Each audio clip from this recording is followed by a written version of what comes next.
오늘 본문 1절에서 등장하는 믿음이 연약한 자는 2절에서 기록된 것처럼 채소만 먹습니다.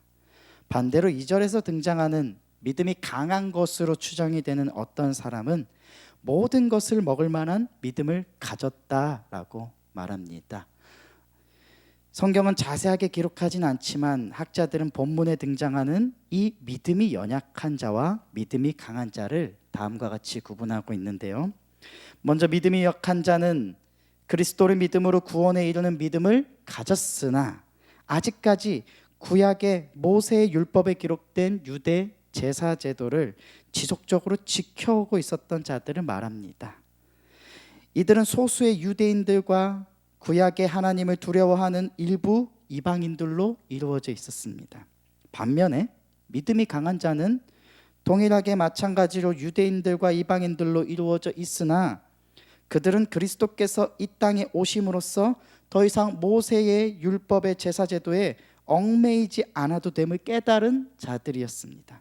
그런데 바울이 오늘 본문에서 로마 교회 성도들에게 이 같은 편지를 쓴 것은 당시 로마 교회 안에서 믿음이 연약한 자와 믿음이 강한 자들 사이에서 갈등이 있었던 것이기 때문입니다. 3절을 보면 모든 것을 믿음으로 먹는 자, 소위 믿음이 강한 자들은 믿음이 약한 자들을 업신 여겼던 것으로 보여집니다. 업신 여기다라는 것은 가볍게 보고 무시하거나 깔보는 것을 말하지요. 반대로 믿음이 연약한 자들은 자신들의 관습을 따르지 않는 믿음이 강한 자들을 비판하고 있었던 것으로 보입니다. 그리하여서 바울은 오늘 양쪽 모두를 향하여 믿음이 강한 자는 약한 자들을 업신여기지 말고 믿음이 약한 자들은 먹는 자들, 믿음이 강한 자들을 비판하지 말 것을 명령하고 있습니다. 1절에 보면 바울은 믿음이 강한 자들에게 믿음이 연약한 자들의 의견을 비판하지 말고 그들을 받으라고 말합니다. 이는 그들을 공동체 안에 소속되게끔 들어오게 하라는 의미를 가진 것입니다. 또한 일상 속에서도 그들과 함께 어울리고 그들과 함께 화평을 유지하라, 그들을 맞아들이라, 그들과 함께 살라라는 의미입니다. 그러나 바울의 이 같은 명령은 그리스도인들을 혼란스럽게 했던 율법주의적인 유대주의자들을 받아들이라는 뜻은 아닙니다. 율법주의적인 유대주의자들은 무슨 뜻이냐면 그리스도를 믿는 것만으로는 구원에 이를 수 없다고 주장했던 자들입니다. 여러분, 구원은 오직 예수 그리스도를 믿음으로 말미암아 받는 줄로 믿으시기 바랍니다. 그러나 율법주의적인 유대주의자들은 이 신약 시대의 초대 교회에 숨어들어서 그리스도를 믿음으로 구원을 받는 이들을 헷갈리게 하고 그들을 혼란스럽게 했던 자들입니다. 그들은 기존의 신자들에게 할례를 행할 것과 유대인의 모든 절기를 지켜야 구원을 받을 수 있다고 주장했던 자들입니다. 그러나 오늘 본문에 등장하는 믿음이 연약한 자들은 이 유대주의자들을 말했던 것이 아니라 그들은 그저 주를 위하여 열심을 내던 자들이었으며 오직 그리스도를 믿음으로 구원에 이른다는 믿음은 가지고 있었던 자들입니다. 다만 그들은 그리스도를 통해 받은 그 은혜의 풍성함이 더 이상 유대인들의 과거에 지켜왔던 그 제사 제도로부터 자유하게 하셨다는 사실을 아직 깨닫지 못했을 뿐이었던 것입니다. 그러나 우리는 구약의 제도들은 오실 예수 그리스도에 대한 그림자, 그리스도의 모형일 뿐임을 알고 있습니다. 한 가지 이것을 설명하기 위해서 비유를 하나 만들어 왔는데요. 어린 아이가 이제 젓가락 연습을 할 때 우리가 유아용 젓가락을 사용하게 하지 않습니까? 젓가락에 고리가 이렇게 붙어 있어서 거기에 아이들이 손가락을 끼면은 젓가락질을 하면서 젓가락질을 교정받을 수 있게 하는 것입니다. 부모는 아이가 유아용 젓가락을 사용하는 것을 성공하는 것을 보면은 매우 기뻐하게 됩니다. 그러나 만약 아이가 자라고 나서 어른들처럼 이렇게 쇠젓가락을 능숙하게 사용할 수 있게 되고 나면 더 이상 부모는 젓가락을 잘 쓰는 아이를 보면서 기뻐하지 않습니다. 오히려 그 능숙한 젓가락질로 부모가 만든 반찬을 골고루 맛있게 먹는 모습을 보면서 기뻐할 것입니다. 오늘 본문에 등장하는 믿음이 연약한 자들은 바로 이렇게 아직 유아용 젓가락을 사용하고 있는 어린 아이들과 같은 것입니다.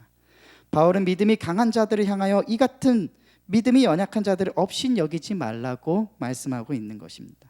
여러분, 어떤 어린아이가 어른처럼 젓가락질을 제대로 하지 못한다고 무시하겠습니까?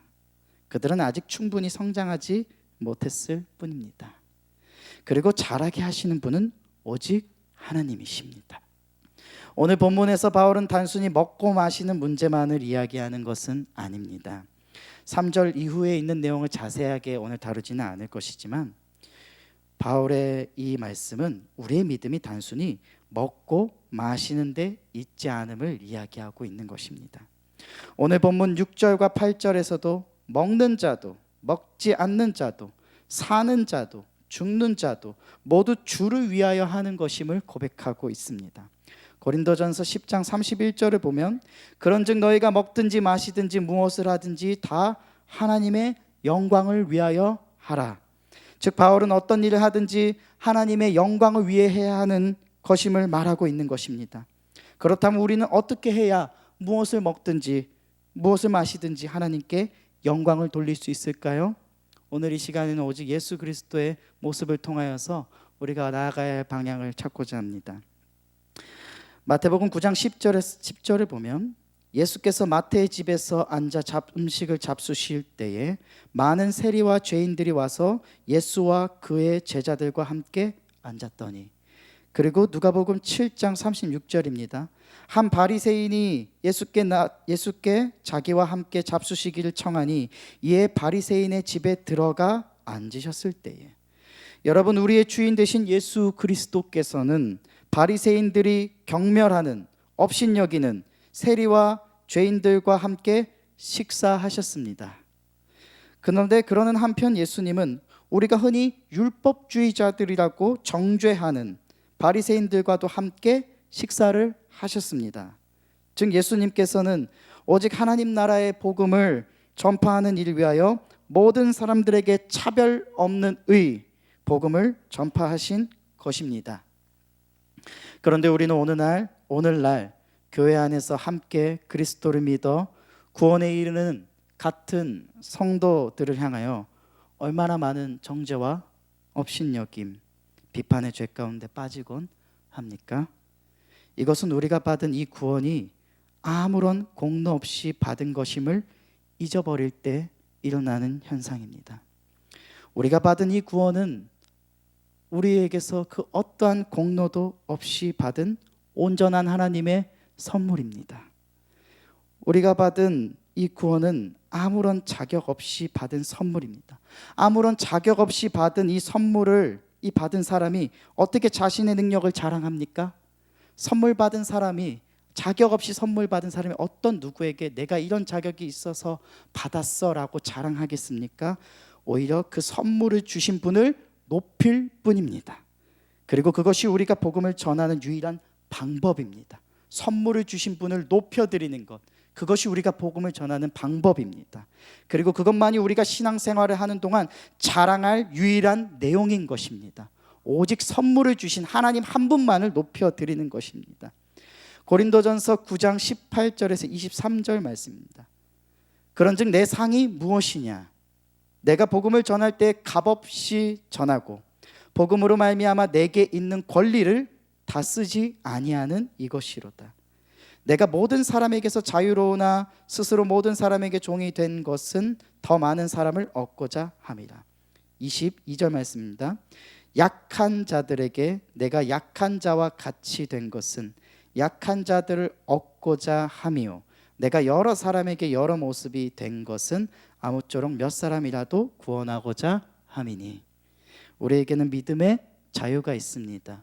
오직 예수 그리스도의 의로 말미암아 구원을 받았기 때문에 우리는 특정한 어떤 행동에 얽매이지 않을 자유가 있습니다. 어떤 행동을 했을 때 그것이 나의 신앙, 나와 하나님과의 관계에 악영향을 미치는 죄가 아니라면 그것을 문제 삼지 않을 자유가 있습니다. 그러나 만약 오늘 우리가 만나는 믿음이 연약한 자가 나의 그런 자유의 모습을 보고 실족할 수도 있다면 우리는 그 사람의 신앙을 업신여기지 말고 그 사람을 위해서 나의 행동을 조심해야 할 것입니다. 제가 청년 시절에 대구에서 대학부 생활을 하면서 오셨던 강사분이 우리 청년 시절 때는 술 마시는 문제가 신앙생활의 최대 고민이거든요. 근데 술 마시는 문제를 딱 정리해 주셨던 예화가 있습니다. 그 목사님께서는 본인도 술을 마셨던 적이 있다고, 목사가 되고 나서도 마셨던 적이 있다고 솔직하게 고백하셨습니다. 마시고 싶어서 마셨던 것이 아니라 그 목사님 본인의 신앙에 그것이 전혀 문제가 된 것이 아니었고 그냥 맛만 보셨다는 얘기입니다. 그러고 나서 청년들에게 자유롭게 술을 마셔라 라고 말씀하시곤 한 가지 예화를 드셨습니다. 그러나 만약 당신이 식당에 들어갔을 때 하얀 유리컵 안에 사이다를 따른다고 했을 때 누군가 그 모습을 보고 저 사람 그 유리잔 안에 소주를 담고 있는 거 아니야? 그 소주를 마시는 줄 착각하고 실족하게 할 수 있다면 자신은 사이다조차 마시지 않겠다라고 고백했습니다. 그렇습니다. 신앙의 자유가 우리 안에 있지만 우리는 그 유리컵 안에 사이다조차 붓지 않을 그런 덕을 만드는, 덕을 기르는, 그래서 믿음이 연약한 자들을 지켜주는 사랑의 종의 자세가 필요한 것입니다. 긴 연휴 기간 동안 우리는 많은 사람들을 만나고 다양한 신앙의 형태를 가진 가족들을 마주대하게 될 것입니다.